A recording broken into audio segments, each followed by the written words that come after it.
Good morning and welcome to the Core Connection. I'm Mira Rubin here with you on Enlightened World Network. And today's topic is ripples and how we really never know the ultimate impact of our words or actions, and recognizing the impact that we have or the power of our impact. Let's look at how that can potentially shape our way of being. So it should be an interesting conversation, but before we get started, let's take a minute or two to get present. Let's take a deep breath in through your nose and hold it. And imagine clean, crisp oxygen flooding your lungs and flowing into your bloodstream, nourishing all your cells, all your organs, bringing vital life energy to your body and being. And as you exhale any negativity, stress, tension, fatigue.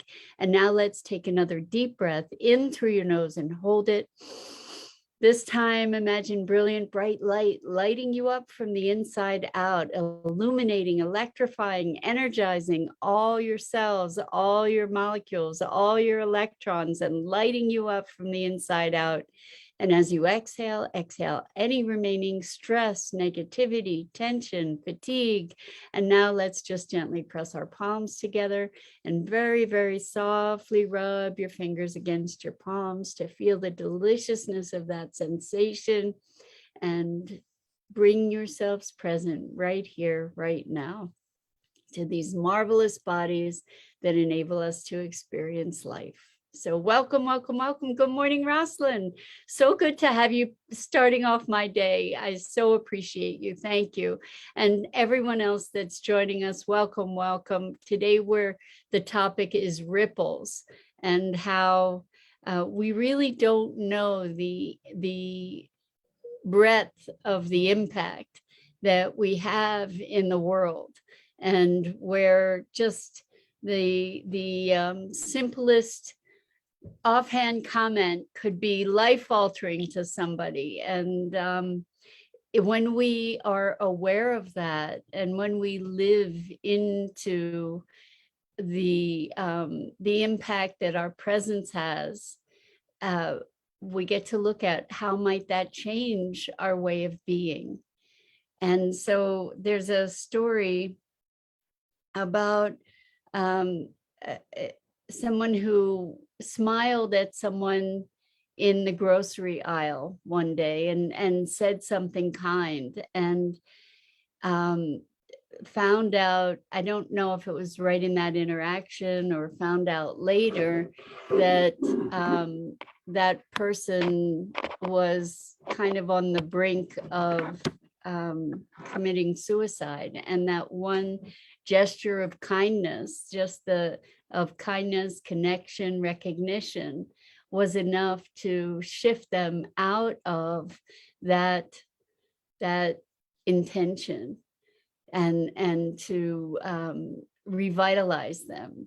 And so if we can imagine that something as simple as a smile or a kind hello or a kind word can be that impactful, just imagine what our unpleasant words could be doing, and what even greater acts of connection might ripple out into the world in terms of impact. And there's a man who is a really lovely, brilliant, talented visionary named Ken MacArthur. And he's so committed to other people and their well-being and their evolution. And he wrote a book called Impact. And I know Ken, he's really one of the most heartfelt humans I think I've ever had the privilege to know. And what he talks about is we all make an impact. Perhaps instead of ripples, I should have called it impact for today, but we all make an impact whether we think we do or not.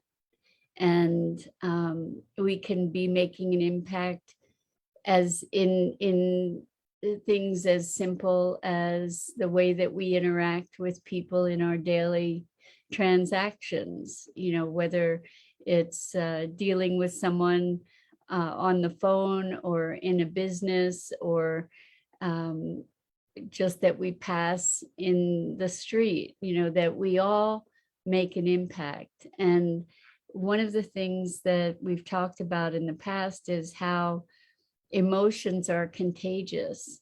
And that by good morning, Bernadette, welcome. So good to have you here with us.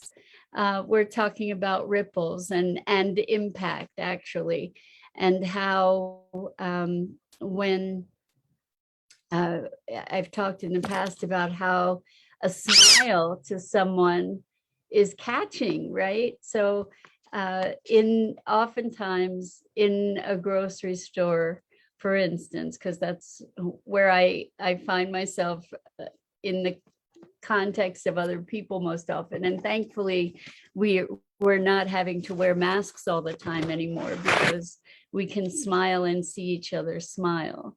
And that's a form of communication and connection.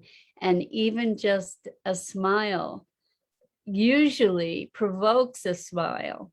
So usually in response to a smile, we get a smile returned. And that can be uplifting, from like the kindness of strangers kind of thing is so powerful and impactful to make us feel connected to something larger. And what an impact that can have. It can have a ripple effect, right? It's kind of like pay it forward, right? Where one act of kindness begets others. And we can precipitate change.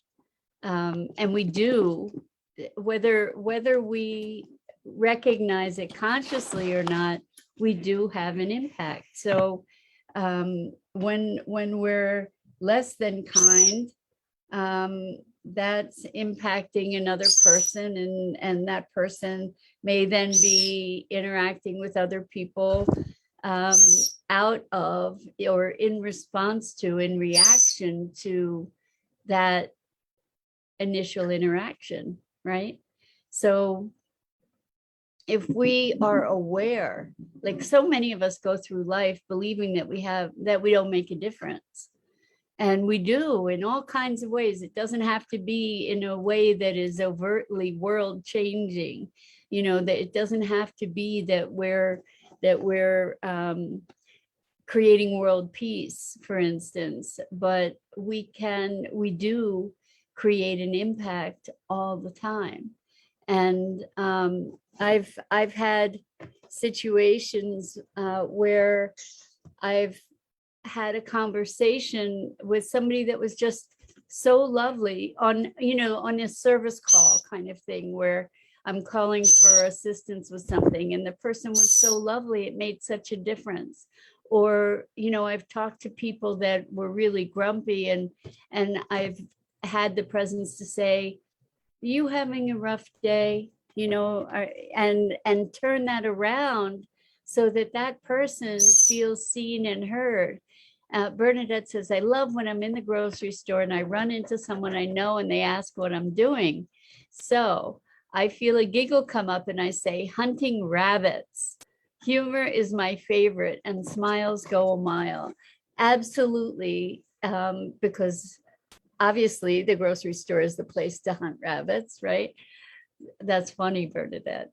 So, but indeed, smiles go a mile at least, and provoke other smiles. And when we allow ourselves to recognize our impact, then I think that there's a different level of presence. Good morning, Lisa. So good to see you. We missed you. Welcome back. I think that there is a place of presence that can shift when we recognize our impact. So that maybe it's the thought of other people watching, so to speak, but even when we're alone, I believe that we create an impact. When we are in a higher frequency, we are impacting the field. In a lower frequency too, whatever our frequency is, we're impacting the field. And as the field is impacting us. And so when we recognize that we are part of a larger matrix of interrelationship, then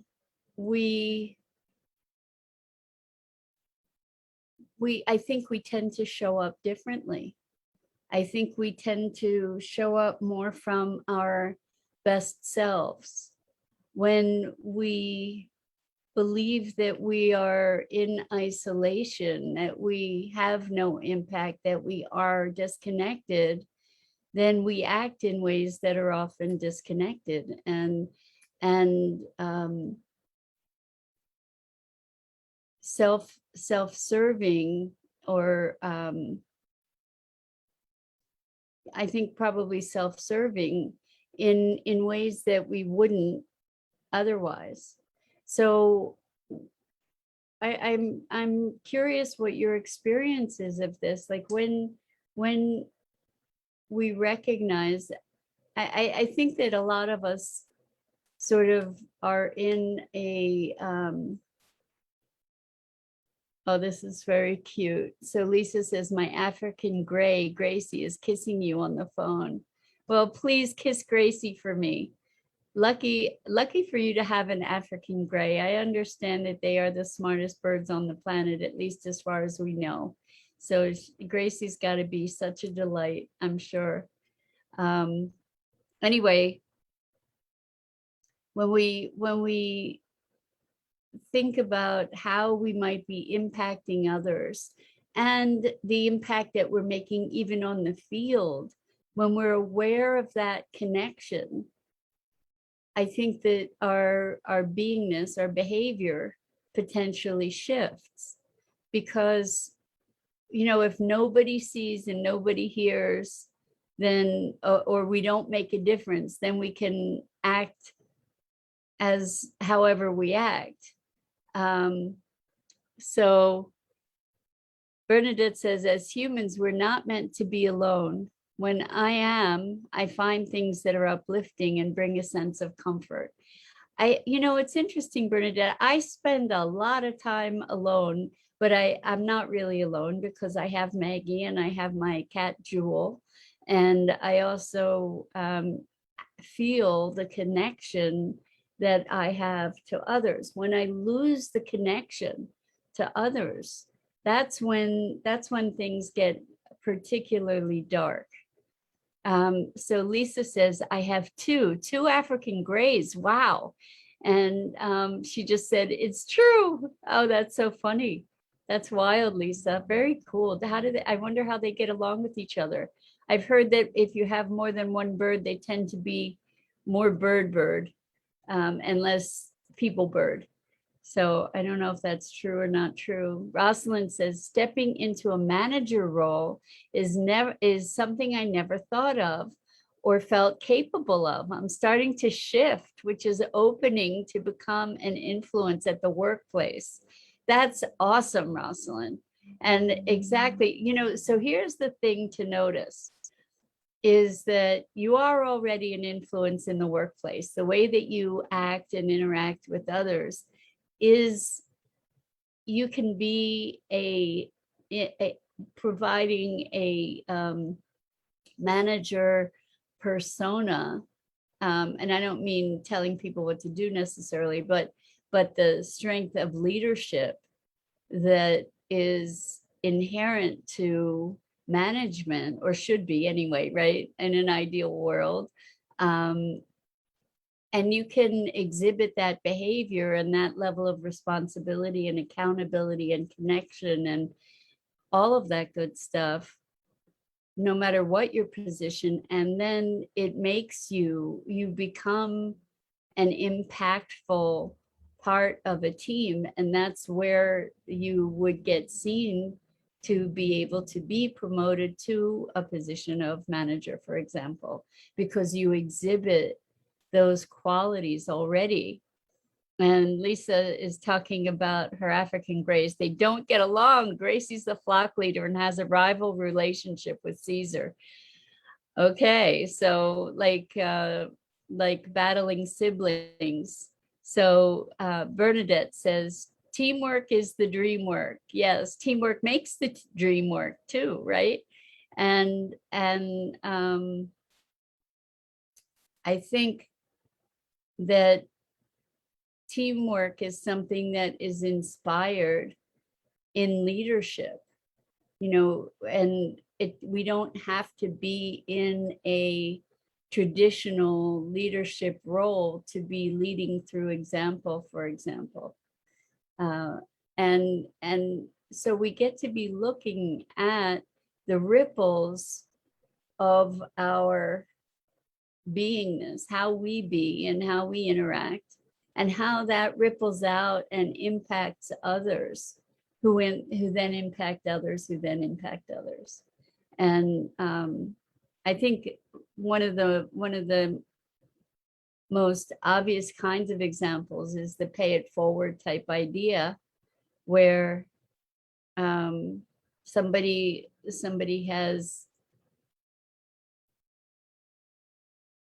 impacted you in a positive way, and you get to share that impact forward. And that's rewarding. It's rewarding for the person who's receiving the impact and the person who's sharing the impact.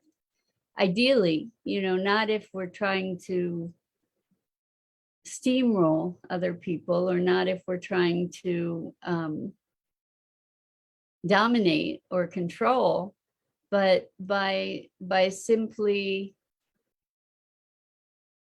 sharing a level of beingness, that it does ripple. And it's so interesting when every now and then, actually more than that, but the clients feed back to me, I was thinking about what you said. And sometimes those things that I said, it's like, well, what is it that I said? And sometimes those things that I said were things that didn't even register in my awareness. And yet here they've had a dramatic impact on the person who took that information and utilized it and then shared it further, or that recommendation, whatever it was. So we don't know how far those ripples go. And so Bernadette says, we also teach people how to treat us. 100%. That's such an important lesson when we recognize that, when we can take responsibility for that, then life can shift dramatically.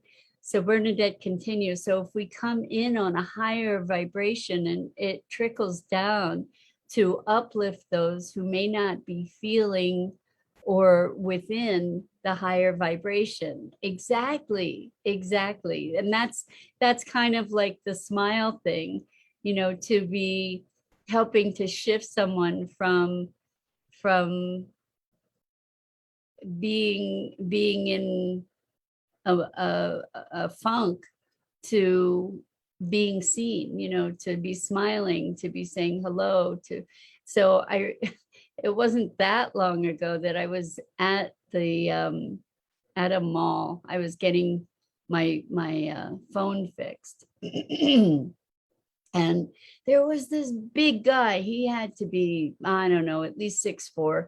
And he was a big guy, and he was standing there with his arms crossed and looking really bad, really like a tough dude, and with serious attitude.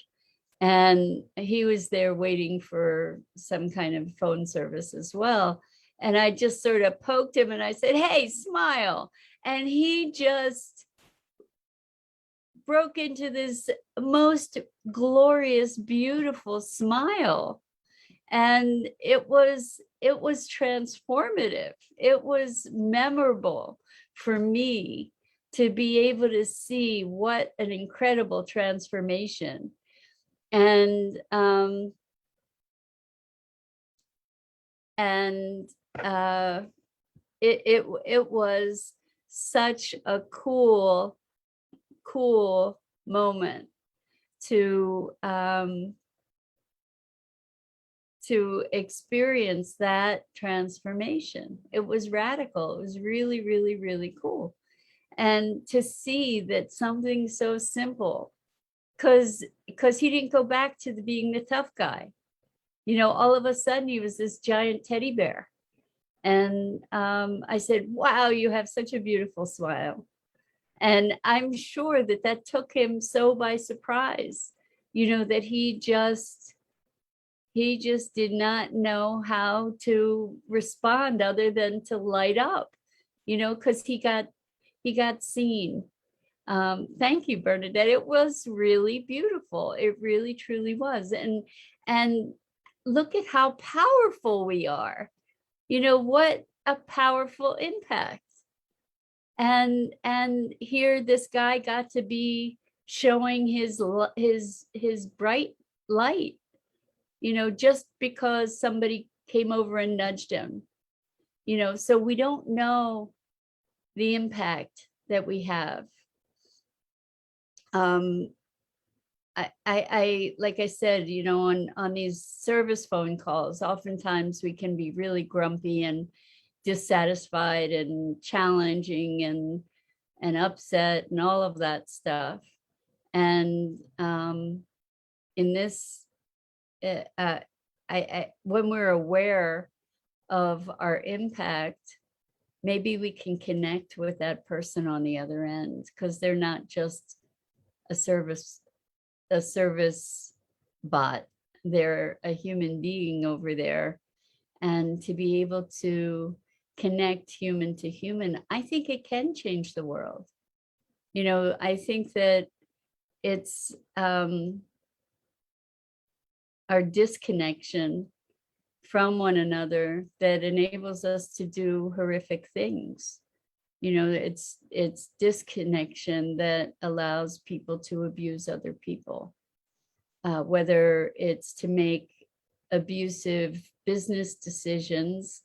It's because, like companies that are fine with dumping their toxic waste in public aquifers, or just destroying the environment. Why are they able to do that? Because they're completely disconnected from the impact of what they're up to.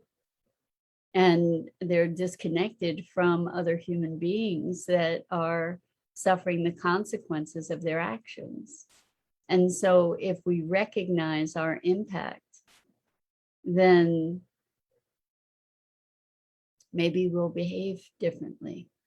Maybe we will give that smile. Maybe we will treat people with greater kindness, and then that can propagate outwards, right? Maybe we'll make business decisions that are more conscientious, when we recognize that we do make a difference, we do have an impact, and that we're not isolated entities, that we're all actually interconnected in ways that we don't even realize. So Lisa says, I remember being told to treat others the way you want to be treated. What happened to that? Well, so the thing is that a lot of people don't even, so many people are acclimated to being treated poorly, right?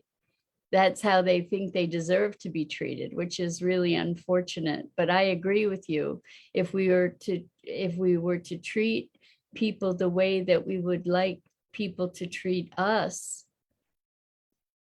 then, and we had a high standard for how we'd like to be treated, that's not a minor detail, right?